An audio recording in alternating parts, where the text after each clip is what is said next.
இன்றே டவுன்லோட் செய்து உங்கள் ஃபேவரட் ஷோக்களை என்ஜாய் பண்ணுங்க.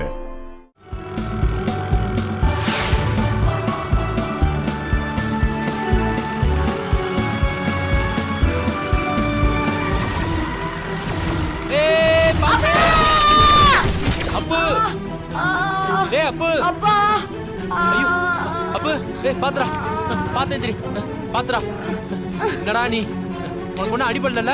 என்னடா அப்பு நீ சொன்னதுனாலதான் வேமா போனேன், இல்லனா பொறுமையா.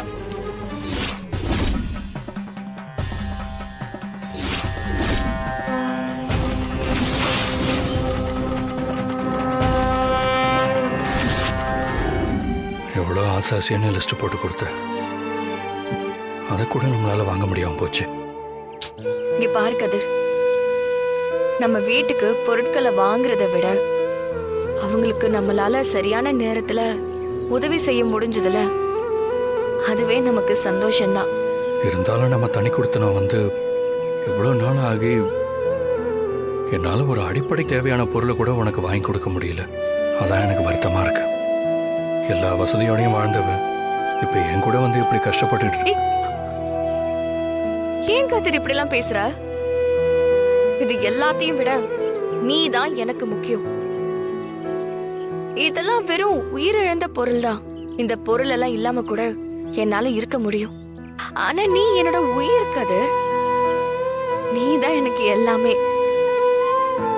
இதெல்லாம் இப்பவே வாங்கணும்னுலாம் இல்ல, நம்ம சம்பாதிச்சு எப்ப வேணாலும் வாங்கிக்க முடியும். இதனால நீ மனச தளர விட்டுறாத. நாம அப்பா கிட்ட சொல்லிட்டு வந்த மாதிரி நாம உழைச்சு பெரிய ஆளாகி காட்டணும். அப்படி இருக்கிறத அவரும் பார்க்கணும். கண்டிப்பா தானா. நான் உழைச்சு மாமா முன்னாடி உன்னை தலை நிமிர்ந்து நிக்க வைப்பேன். நீ என்னை தேர்ந்தெடுத்தது சரியான முடிவுதான்னு நான் அவரை ஒத்துக்க வைப்பேன். நம்ம 2 பேரும் நல்லா வாழ்ந்து காட்டுவோம்.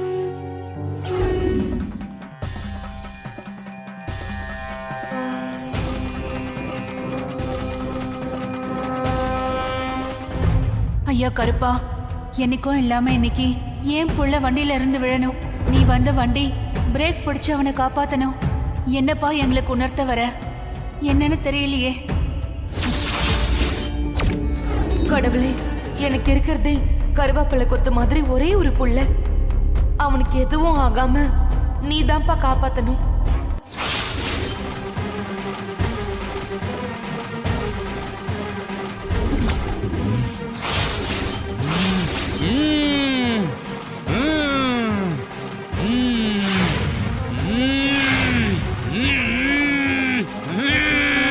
கருப்பை வந்திருக்கேன்டா, கருப்பை வந்திருக்கேன். நான் என்ன சொல்ல வரேன்னு உங்களுக்கு புரியலையா? ஐயா கருப்பா, வந்துட்டியாப்பா? எங்க கேள்விக்கெல்லாம் பதில் சொல்றதுக்கு எங்களை தேடி உடனே வந்துட்டியாப்பா? கூப்பிட்ட குரலுக்கு ஓடி வரவனாடா இந்த கருப்பை. சொல்லு, அடிபட்டு வந்தாலும் இந்த புள்ள, அவனுக்கு என்ன வயசாகுது சொல்லு? 11 வயசு ஆகுது சாமி. அந்த புள்ள பிறந்ததும் என் கோவிலுக்கு காது குத்தி மொட்டை அடிக்கணும்னு வேண்டிக்கிட்டீங்களா? வேண்டுதலை நிறைவேற்றினீங்களா இல்லையா? ஐயோ இல்ல சாமி, நானா எதுவும் கேட்க மாட்டேன். ஆனா செய்யறேன்னு சொல்லிட்டு மறுத்தா நிச்சயமா இந்த கருப்பை கேப்பா. 1000 தடை வந்தாலும் சாமிக்கு நேர்ந்துகிட்டா செய்யணும். செய்யறோம் கருப்பா, நிச்சயமா செய்யறோம். நீதான் பிள்ளைக்கு எந்த பாதிப்பும் வராம பாத்துக்கணும். பாதிப்பு கொடுக்கணும்னு இந்த கருப்பை நினைச்சிட்டா சின்ன காயத்தோட இந்த புள்ள தப்பிப்பானாடா. என்னோட ஆசி இந்த குடும்பத்துக்கு எப்பவுமே இருக்கும், எப்பவுமே இருக்கும். குலதெய்வம் கோயில்ல தான் அப்பாவுக்கு மொட்டை அடிச்சு காது குத்தணும்னு முடிவாயிடுச்சு. இனிமே அதுக்கான ஏற்பாடுகளை நம்ம செய்ய ஆரம்பிக்கணும். அதுக்கு நம்ம குலதெய்வம் கோயில்ல இருக்கிற பூசாரிக்கு போன் பண்ணி நம்ம காது குத்துக்கு வருவோம்னு சொல்லிடு. அவர் அங்க இருக்கிற ஆசாரி, மொட்டை அடிக்கிறவரு, இப்படி அவங்களுக்கெல்லாம் சொல்லிட்டு மத்த ஏற்பாடெல்லாம் பண்ணிடுவாரு. எல்லாம் அவர் பார்த்து பாருமா. சரிப்பா. என்னங்க, நாம போய் காது குத்திட்டு வந்துட்டா மட்டும் போதாதுங்க. அங்க இருக்கிற நம்ம சொந்தக்காரங்க, தெரிஞ்சவங்க, ஊர்க்காரங்க இவங்க எல்லாருக்கும் விருந்து வைக்கணும். எல்லாரும் வந்து வயிறார சாப்பிட்டு மனசார நம்ம அப்பாவை ஆசீர்வாதம் பண்ணிட்டு போகணும். ஆமா ரகு, ஜானகி சொல்றதும் சரிதான். நாம எல்லாரும் அப்போ வாழ்த்துறதை விட எல்லாரோட வாழ்த்தும் தான் வளர்ற பிள்ளைக்கு ரொம்ப முக்கியம். அதுக்கு என்னம்மா, நம்ம ஊர் ஆளுங்களை வச்சு தடபுடலா சமைச்சு ஊர்க்காரங்க எல்லாருக்குமே நல்ல பெரிய விருந்தா போட்டுருவோமா? மச்சான், அதை இந்த மாமன் பாத்துக்கிறேன் மச்சான். என் மாப்பிள்ளைக்கு இந்த மாமன் செய்யற சீரு. ஏனுங்க, இன்னைக்குதான் நீங்க ஒரு உருப்படியான வார்த்தை சொல்லிருக்கீங்க. கண்டிப்பா நல்லா 16 வகை கூட்டு பொரியலோட 4 வகை பாயாசத்தோட சும்மா விருந்து தடபுடலாம் நடத்திடலாம். பார்வதி சொல்ற மாதிரி தாய்மாமா மடியில வச்சு காது குத்துறது தான் முறை. அண்ணா, அதுக்கு இல்லண்ணே, உங்களுக்கே தெரியும்ல அவன் எப்படி வருவான்னு.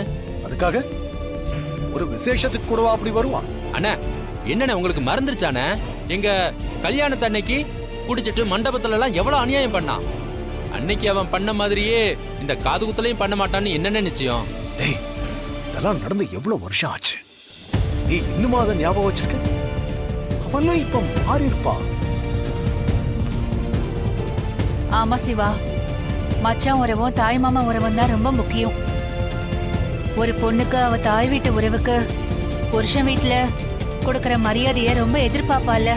அண்ணி, அதெல்லாம் சரி அண்ணி, ஆனா அதுக்கு அவன் தகுதியானவனா இருக்கணும்ல. ஏன் எங்க தகுதிக்கு என்ன குறைச்சல? பார்வதி, என்னடி அவனுக்கு சரிசமமா பேசிட்டு அவனை வெறுப்பேத்திட்டு இருக்க? ரகுவும் ஜானகியும் பேசிட்டு தானே இருக்காங்க, நீ கொஞ்ச நேரம் அமைதியா இரு. பெரியப்பா, நான் மொட்டையா அடிக்க வேணாம் சொல்லிட்டு இருக்கேன். நீங்க என்னடானா யார் மடியில வச்சு காது குத்தணும், மொட்டை அடிக்கணும்னு பேசிட்டு இருக்கீங்க.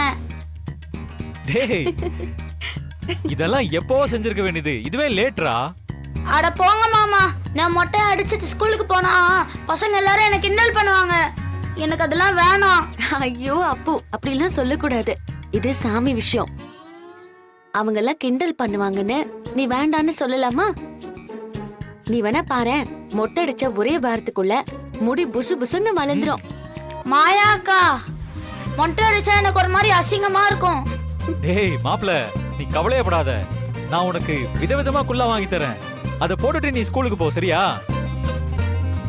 ஆமாண்டா சீனு, இப்ப இருக்கிற பிள்ளைங்களா 2 பக்கமும் ஜடையை தொங்குற மாதிரி போட்டுக்கிட்டு அந்த ஜடை பிடிச்சு அழுத்தினா கூட சத்தம் வருமே, அந்த மாதிரி குல்லா வாங்கி கொடுக்குற அப்புவுக்கு.